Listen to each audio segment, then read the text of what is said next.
Good morning, VC. I was on Steve Westman's channel, the Audiophile Roundtable, and the subject was FOMO and the fear of missing out on all these new expensive vinyl reissues, and expensive originals at Discogs and eBay. And is the FOMO dying down a little bit now after the crazy buying during the pandemic? And as a reviewer, it's interesting. I haven't really bought any vinyl for the last 5 or 6 years. But in the last 100 days, I kind of embraced my FOMO, and I bought about 100 records. And I thought I'd give you a little taste of what I purchased. Rock, blues, jazz, and classical. Some of these were sent to me to review. I'll make sure I mention that as I go through them. But I think you'll find the selection interesting. A lot of fantastic albums, many OGs from Discogs and eBay, and some wonderful finds on a recent trip to Ottawa. They have very good second-hand record stores. And like I mentioned, some of the ones that sent to me for review. And also, my favorite place, Amazon. If I don't like it, I can send it back. So, without further ado, let's get started. Let's begin with the Japanese pressings. This is one I got in Ottawa. This is a Japanese pressing mono. It's Oscar Peterson, recital by Oscar Peterson. It's on the Verve label.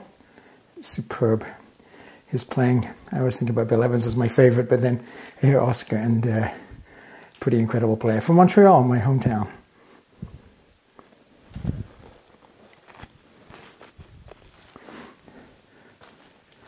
This was a lovely surprise. Japanese version of Hot Pepper Meets the Rhythm section. I guess it was a digital copy. It wasn't very good. I wondered why I never was that close to it. And then I heard a couple of originals. They were good. This one is the best Japanese pressing I've received in the last little while. It was absolutely exceptional. The dynamics and the inner lines of the music. That is a superb Japanese pressing. I mentioned this one on my other review, my other video, I should say, when I was talking about Discogs had a hitman looking for me. So I'll just talk about it just very briefly. Book a Little. The name of the LP is Book a Little. Great trumpet player, very underrated. Died when he was 23 of uremia, unfortunately. Very sad. Japanese pressing. It's very good. One of my favorites is Stan Getz. This one is very good. It's such a good pressing because it's not a very good recording, the original. The percussion section are kind of way back in the mix and a little bit loosey-goosey and a bit soft. And, you know, dare I say it, this one is so clear that it shows Charlie Bird's kind of, well, let's say he's not the very best technical guitarist I've ever heard. And Stan Getz was very concerned about it, and he said, you know, Charlie, I'm going to come up for one day to DC to record this. Be ready and be prepared. So I think he also maybe had an inkling. But it's very good. And Charlie Bird's, you know, the bossa nova's not too technically demanding for him. But Stan Getz sounds fantastic on this. It's a very good Japanese pressing. Digital recording, not the best of from the Steely Dan lineage. Donald Fagen's a great solo album. It's a good Japanese pressing. Sounds very good, but you can just tell. Compared to Gaucho, where they tried to do digital and couldn't, so they went back to analog. This one is full digital, very early, and it's very good. If you need a Nightfly, and you don't mind a little bit of digititis, the Japanese pressing is very good. My Coltrane was lacking. Had a couple of the major ones, so I bought a Japanese pressing of my favorite things. It's very lovely. His soprano sound is so unique, and it's got that my favorite things, which sold about, I think it sold about 1 million copies, made him a lot of money. It's wonderful. You've all got this, but I'm not sure if you have it in the Japanese pressing. It's exceptional. Giant Steps, the stereo version. What a monster player. Okay, into some classical now. This is a UK first pressing EMI. You see beautiful white and red label. This is an interesting record. It's one of my favorites. It's my favorite Scheherazade, along with the Reiner, Chicago, which is equally fantastic. Some reviewers prefer this one, some reviewers prefer the Reiner. They're both fantastic. Beecham does bring something special, plus their woodwind section and the trombone section, interestingly, on this recording are just exceptional. Some very famous players in the woodwind section, and it sounds that they're just exquisite. But that's a great record. That was from Discogs, and it wasn't cheap. Interesting, very early Phillips, Michael Tippett Concerto for Orchestra with the LSO. Sandy Gurr, Alexander Gurr, still teaches at Cambridge. It's a nice piece, modern little symphony, but this is Michael Tippett's greatest piece, I think. It's very accessible, and I think everybody who likes orchestral music and very well-played orchestral music, try and hear this fantastic performance by the LSO and Colin Davis. And it's a very early Phillips recording. This is the basic Phillips imported from the Netherlands, or imported from Europe, it's the Netherlands. Haydn trios with the Benchmark Beaux-Arts trio, just exquisite players. And it's a very nice recording, and you can't do any better than the Beaux-Arts trio in this repertoire. This is another EMI, another famous EMI, an LSO, Andrei Previn Shostakovich 8, and it's UK first pressing. Again, not cheap, but it's such an incredible performance and of an incredible piece. If you like classical music and you like your music loud and proud, that's a great one to get. The playing on this is fantastic. And the timpani sound specifically on this recording is very, very good. Same for this one. Same orchestra, same conductor, Andrei Previn. Another EMI first pressing from Discogs. Again, not cheap. This is my third version. I had two from Discogs. Very nice people who sold it to me. They refunded me immediately, but they were both warped very badly. Of course, they told me it wasn't warped, and they get it all the way over here, and it's warped. Anyway, this is a pretty well definitive performance of Rachmaninoff's gorgeous Second Symphony, Andrei Previn. It's an interesting one. This is a Deutsche Grammophon that actually has made a Audiophilia Dream List. It's just the most beautiful music. The Dvorak-Dumpke trio, I love the name, and the Smetana trio, this piano, cello, and violin, much like the Beaux-Arts trio. This is the Yuval piano trio from Israel. All Juilliard grads, and I think the violinists and the cellists were the principals of the Israel Philharmonic at the time in the 70s. I love the cover, just love it. But this is interesting because it's not a tulip. It's a 70s recording, but no von Karajan fiddling with the knobs in the control room. So it's actually a very nice, balanced recording. It sounds beautiful, but the playing is exceptional. It's pretty easy to find, $10, $15. That's a very good record.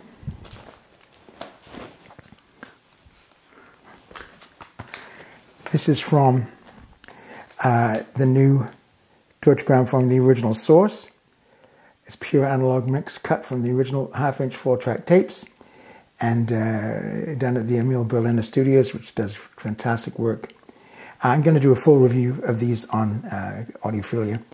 I just got the first two from the four. This is Mahler Symphony No. 5, an underrated version by Karajan, and I'll save the sound and performance information for the review, which is coming up in a week or two.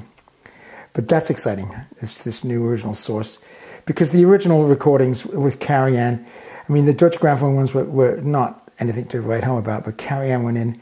He's one of my favorite conductors. He's a masterful conductor, genius. But boy, did he love technology. And he used to go in and twiddle all the knobs and think he had the best sound. And his videos were kind of, if you look at them today, they were odd. And his best friend was Mr. Sony. In fact, Mr. Sony was holding his hand when he died. It was very close to him. And the reason the compact disc is 80 minutes long is because Karajan told him, I have to get Beethoven's Ninth Symphony on one disc. That's why the CD is 80 minutes, I beg your pardon. Anyway, that's coming up. And the other one I got was the LSO with a Bardo, with Rite of Spring. I actually saw this in London, this performance, just as they were recording it.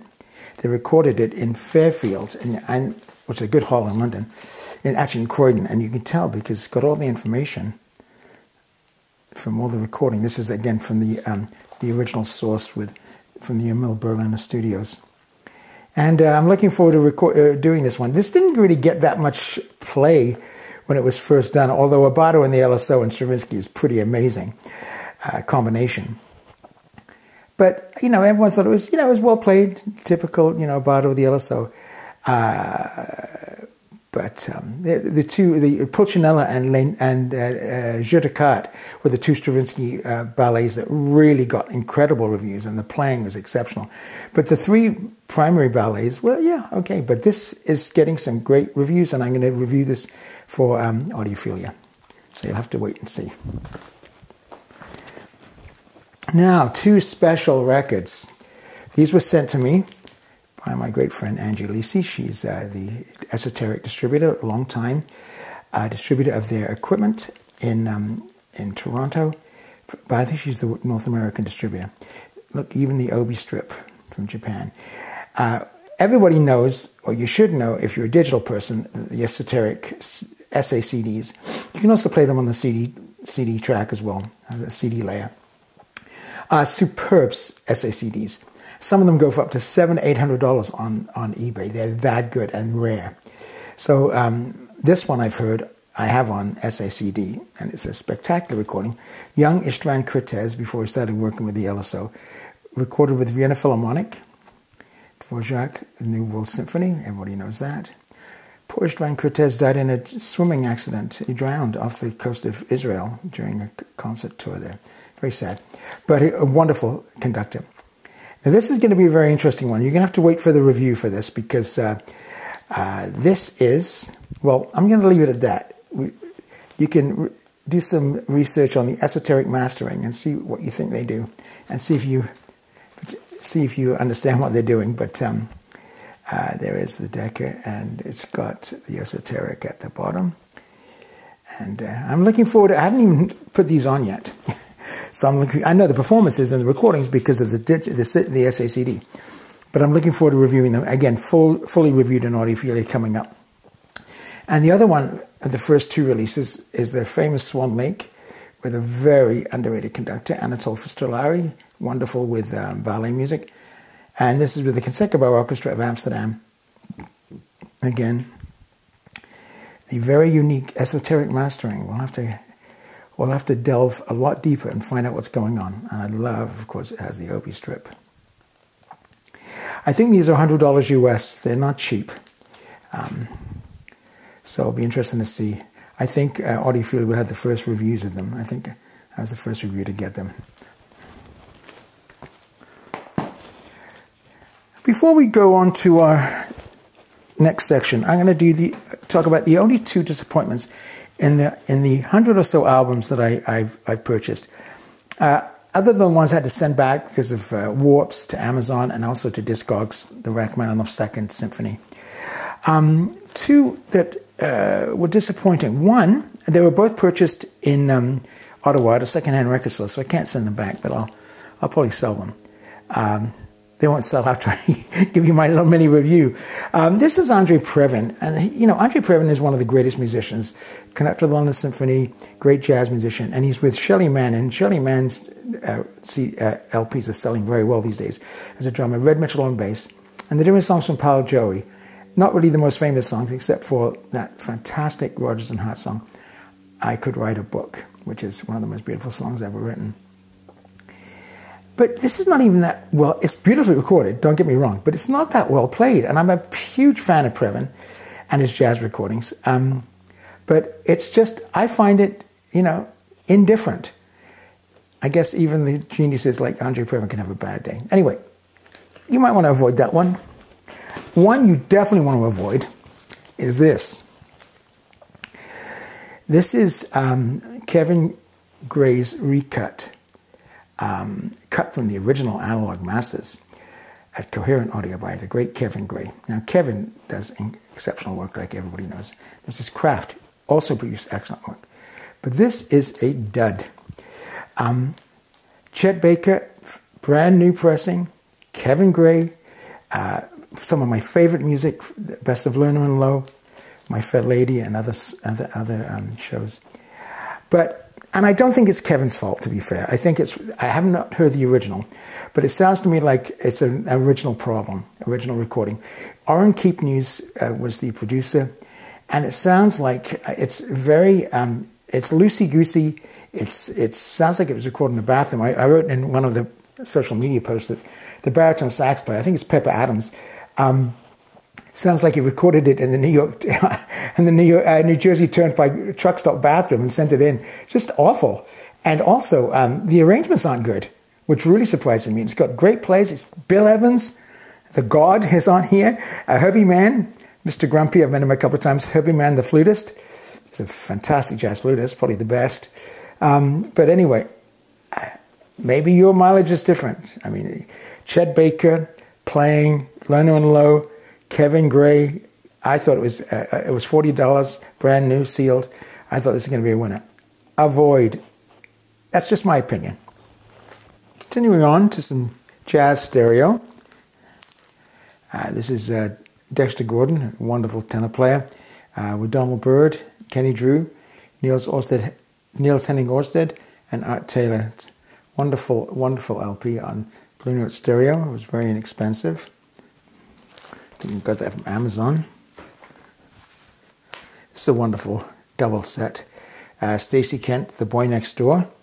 I think this is, Bernie Grunman. It's a remaster, beautifully pressed. She's an American girl, a New Jersey girl, living in London, I think it is. A lot of the band, I think it's 5-piece band, they're all professors at Guildhall School of Music. So is her husband, a tenor player. And it's wonderful, beautiful arrangements. I mean, world-class arrangements.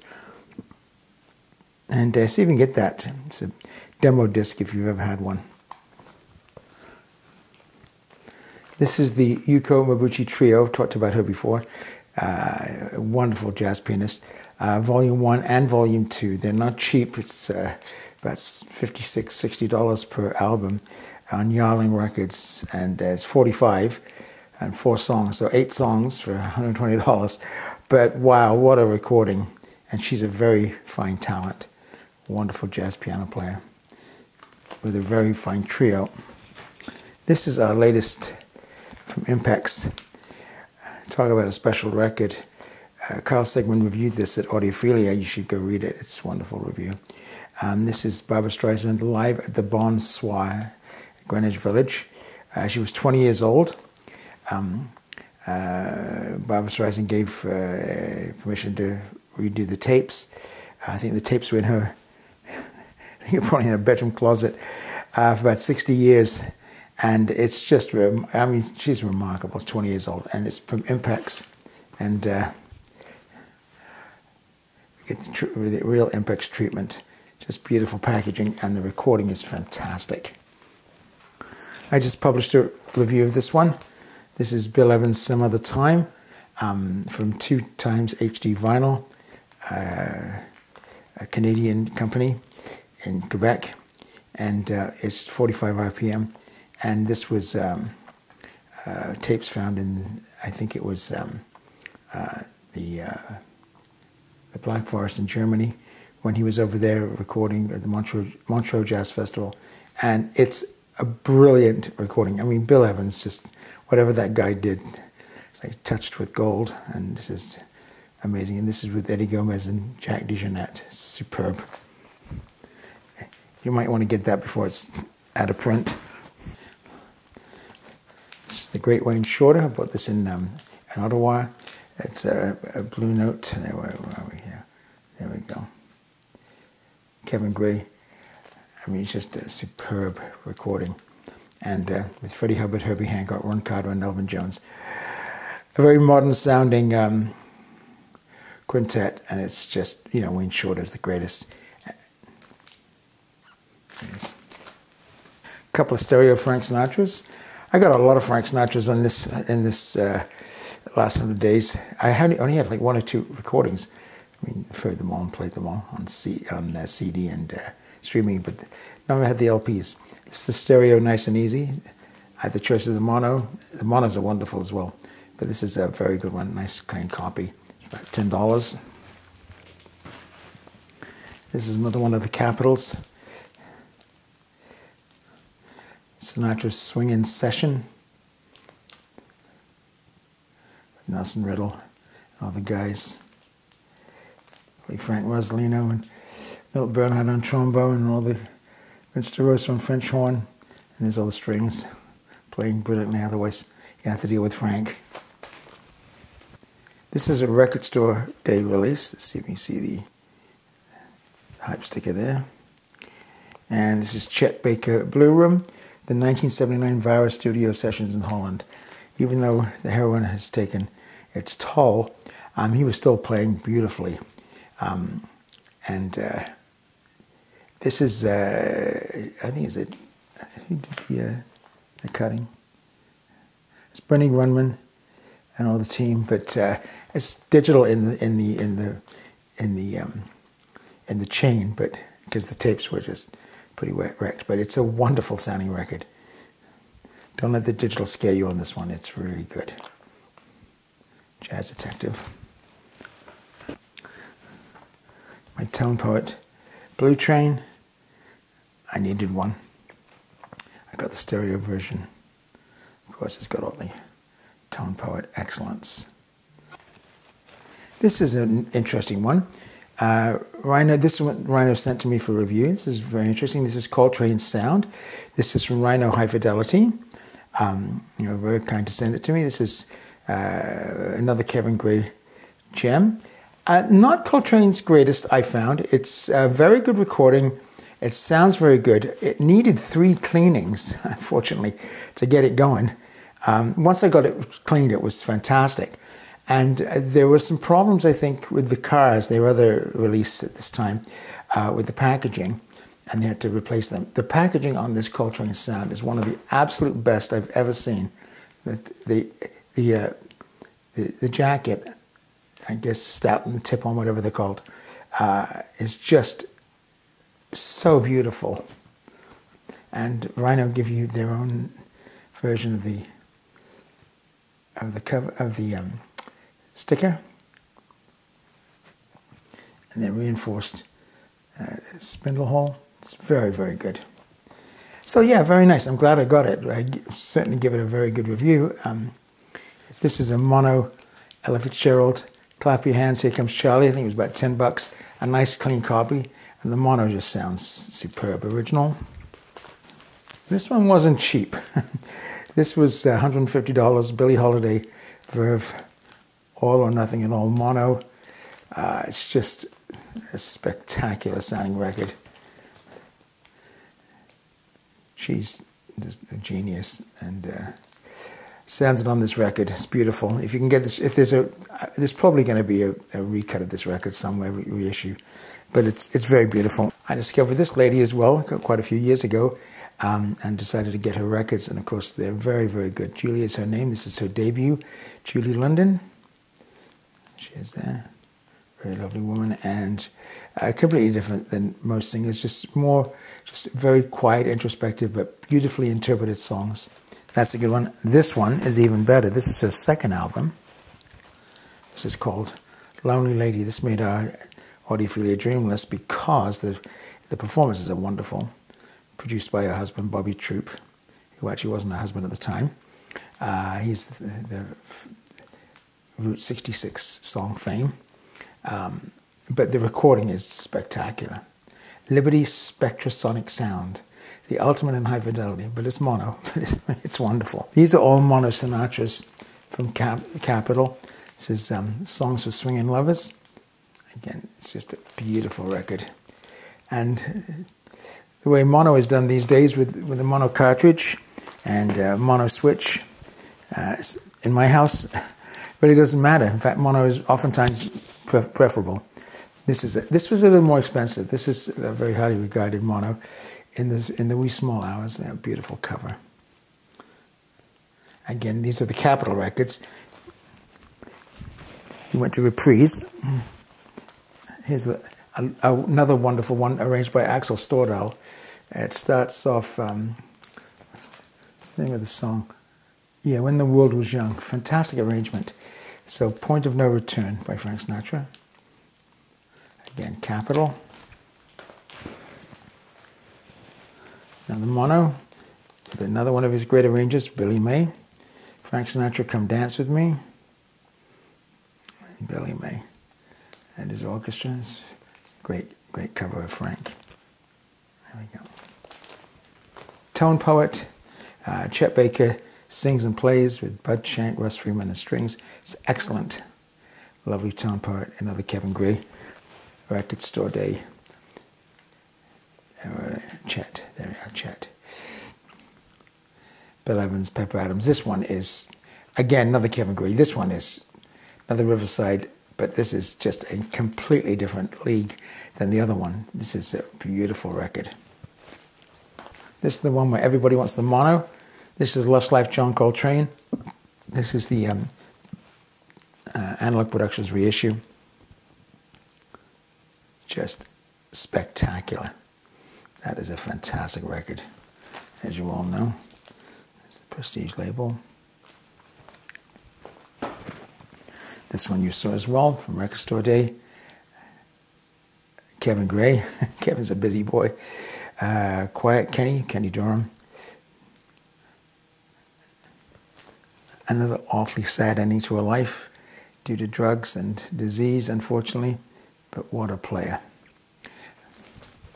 Not even underrated anymore. The vinyl world has really expanded his fame far and wide. This is a mono, Bill Evans Record Store Day release, Treasures, with solo trio and with orchestra from Denmark. Again, it's mono, original tape reels mastered by Bernie Grumman. I think it's all analog, but it could possibly be digital in the chain. But no matter, even mono, it sounds fantastic. This last jazz one just came in the mail from Amazon because it was a replacement. Smoking at the Half Note on Verve, the Wynton Kelly trio with Wes Montgomery. Wynton Kelly trio was Miles's trio. It's absolutely wonderful, lots of energy. And this is, I think it was Ryan K. Smith that did the recut. And there's the hype sticker. It's a gatefold. Very beautiful. And this one sounds great. No warp, which is great. And transitioning into the rock and the pop and the blues is this one, A Meeting by the River. Ry Cooder and V.M. Bhatt with tabla and guitars and Indian instruments. It's just a superb record. It was $100 Canadian. I got it in an Ottawa used record store. It was brand new, sealed. This is from Analog Productions. And Water Lily Acoustics. It's just an exquisite record. Beautiful. 45 double record set. If you can get a hold of that. And I think it's $19.99 was original recording. Now on to my pop and rock. And you've seen this one. I bought this one. I actually got this off my nephew, Jethro, and it was free. Jethro Tull Aqualung. Superb, magical record with the craziest artwork. And this is the original Chrysalis, but it's Canadian pressing. It's not bad. It's not bad. Some people like, some of the Canadian pressings are not too bad. UK pressing, well, that would be fun. The UHQR pressing, wow, it's going for $400. So that's unobtainium right now. But that's very good. This was my weird and wonderful Japanese psychedelic folk group called Jax. This is called Vacant World. This is a remaster. They say it's analog, but I've heard through the grapevine that it's digital. No matter, it's a wonderful sounding record. Some craziness on it, but also some very beautiful stuff. I highly recommend that record if you can get a hold of it. This is, of course, as I mentioned, the reissue. Another freebie from my nephew, Ian Kershaw. This is Rolling Stones' Sticky Fingers. with the zipper. I showed you that on the previous video. Wonderful, wonderful. This is a very interesting one. This is the Analog Productions, the Beach Boys' Pet Sounds. This is the mono version. And I've heard a lot of different versions, and it's a very interesting story. If you watch on YouTube, you can see how Brian Wilson recorded it with the Wrecking Crew in LA, and how they came up with all the ideas. I mean, he's a genius, Brian Wilson, and of course the music is absolutely beautiful. But some of the mixing is a bit weird, but the mono mix, I think, is the best one. Some people prefer the stereo mix. I prefer the mono mix. This was $100 on Discogs. It was not cheap, but it was sealed, which is nice, and a beautiful production by Analog Productions. Another beautiful Impex product, famous Blue Raincoat. I didn't have it. Jennifer Warnes, very famous. This is a superb pressing to Impex. Oh, you have it the right way around. There we go. Very beautiful, typical quality Impex product. Who's Next? This is Who's second album. I talked about that one on the previous video. Just a great album. I think, where is this? I think this is a Canadian pressing. It's not bad at all. The music, of course, is fantastic. This is a New Zealand pressing, gatefold of Tommy the Who. Really good pressing. Not quite as good as a UK first pressing, but it does the job. Very open, very clear. Of course, the music is fantastic. I really got into Pink Floyd in the last few months, I should say, and I've got nearly all their albums. This is Animals, the very famous cover of the Battersea Power Station in London, with the flying pig in between it. This is a Canadian pressing. Animals was probably their weakest recording as far as, I'm not sure if Glenn Johns did this one, but it's a pretty murky anyway, and a first UK pressing is very good, but it's very expensive. This is a Canadian pressing. It's not bad. I'll be looking for another one of these if I can find a good one. Another fabulous Pink Floyd album. This is Wish You Were Here. This is a Greek pressing. And funny enough, the European pressings, I don't know if you can see the Greek writing on there. The European pressings are just so much better. The English pressings, of course, are famous, but even the German pressing, the French pressing, I've got a French pressing coming up, just superb. But of course, everybody knows this record. It's just wonderful.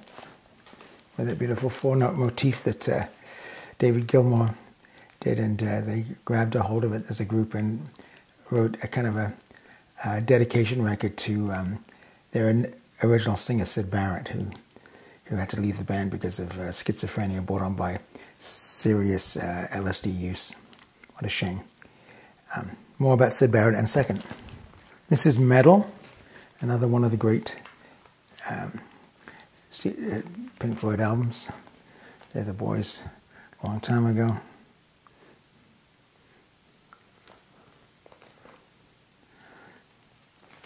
This is a French pressing. I think it is the French pressing. Let's have a look here.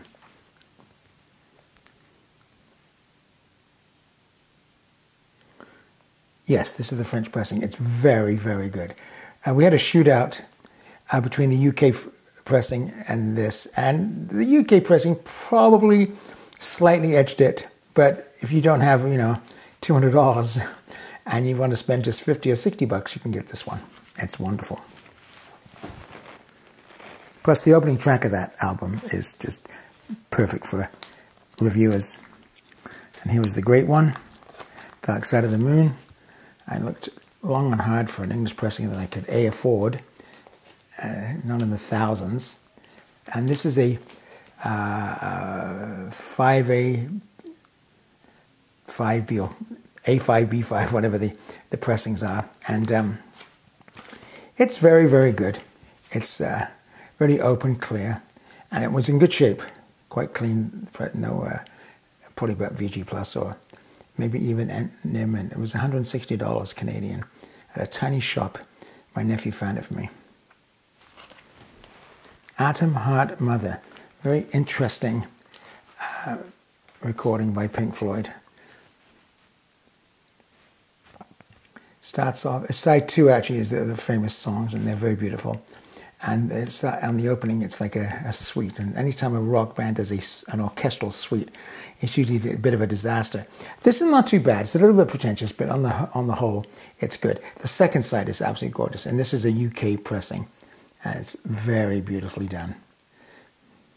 It's worth every penny. It wasn't cheap. This is a reissue from Pure Pleasure, Analog Limited Edition. Oh, there we go. Help if I put it in the frame for you. This is Mississippi Fred McDowell. I do not play no rock and roll. And it's really a unique style of blues. Sorry about the glare. I got this on Amazon. It was about $50. Very fine. In fact, it's so beautiful and so beautifully recorded. If you don't play it too loud, there's a lot of subtlety in it. I actually put it in the Audiophilia Dream List. It's very beautiful. This one I've spoken about before. This is the Rhino reissue. Love Forever Changes. An absolute masterpiece of a rock record. The recording is to die for. The performances are great. The songs are fantastic. Just a wonderful record. After hearing Jethro Tull's Aqualung, which I was told I would not enjoy, and actually I really loved it, I went and found their first album. What's it called? This Was, yes. I always get confused with Who's Next and This Was. This is basically a blues album. There's the great man. And I think it's a Canadian pressing. No, it's a US pressing, but it's pretty good. It's pretty good. It's basically a blues album, and it's so well done. This was Jethro Tull. I looked long and hard for this one. This is Led Zeppelin 4, or the Untitled. This is a US pressing, and I'm going to try and remember what pressing it was. It's Porco, Dorco, or something. Some interesting names in the dead wax. But they're supposed to be very, very good US pressings. Among the best. And again, it's not cheap on eBay, but boy, this is a great pressing, great sound. So, yeah, check it out. I did a lot of research about early Pink Floyd. This is their first album. There's Sid, unfortunately. Very charismatic, a lovely man, very talented. Unfortunately, like I mentioned, he did a lot of LSD, and it really made a lot of, I think, schizophrenia as well. And he had to leave the band. He became very unreliable, and they kicked him out and got David Gilmour. He was also a brilliant musician, so that helped. But that's this is the Mono Mix, their very first album. The Piper at the Gates of Dawn, another one of those kind of pretentious names, but it's a great album. Lots of psychedelic stuff. And this is Bernie Grundman's recut. It's really good. I talked about this one in the other video. This is the Freewheelin' by Bob Dylan, a mono Columbia American, basic pressing, but it sounds so good on my mono setup. Freewheeling, the masterpiece, Blowing in the Wind, Girl from the North Country. I mean, it's just incredible. One of the kind of alternative electronica trip hop ambient bands I discovered was Boards of Canada. This is Gio Gotti, and they come in 3 record sets, and they're just mesmeric in their playing and their chord progressions and their sound concepts. I just love them. It's a great group. So there's that one. There was this one called the Campfire Head Phase, which is actually a very good album. Much of the same, I mean, but it's the same but different. And it never, ever stops being interesting. If you love harmony, and I love harmony, probably even more than melody, especially when it's done so well. And these guys really do it well. 2 Scottish guys from Glasgow. They are not Canadians. And their most famous album, Music Has the Right to Children. Again, just much of the same, but very, very beautiful. And fantastic in vinyl to test your system. Some wonderful sounds. There's the press, the printing. I can't buy a Thrill, if you can believe it. I'm a Steely Dan fan, and I didn't have it, so I bought it at UHQR.